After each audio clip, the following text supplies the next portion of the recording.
The world of 1914, a time of modern technology, culture, and fashion. Truly the height of civilization. Let's have a war. So the Archduke goes into hiding, leaves Sarajevo, and the whole war never happens. Except no, the Archduke doesn't leave, but instead goes back out in the open-top car to visit the injured officers in hospital. The driver takes a wrong turn and by sheer coincidence gets stuck beside one of the veiled assassins, who shoots him. And then we all speak German and eat Pfefferpottast every day. Hey Austria-Hungary, can you get on top of that?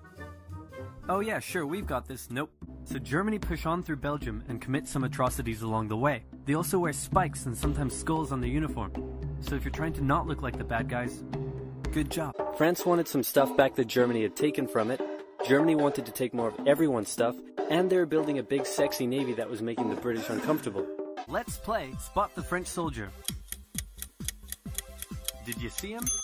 Easy, right? He's wearing a bright blue uniform with red trousers. And do you know who else spotted him easily too? The Germans. Some assassins were waiting for him along the way and threw bombs at his car, but they missed and blew up some officers behind him instead.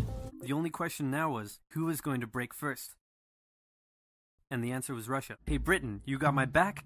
Britain is like, maybe? And then they decide to stay out of it. The Ottomans? Before the war, there was a big conference that set out the rules of modern warfare. No chemical weapons, no killing civilians. Basically, don't be jerks. The Germans held a meeting and decided to be jerks.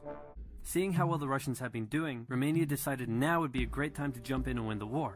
And then they got pounded. Whoops, looks like we're at war now. So the Austro-Hungarian Archduke Franz Ferdinand goes there for a nice drive in an open-top car with his car's route published in advance. And that went just about as well as you'd expect.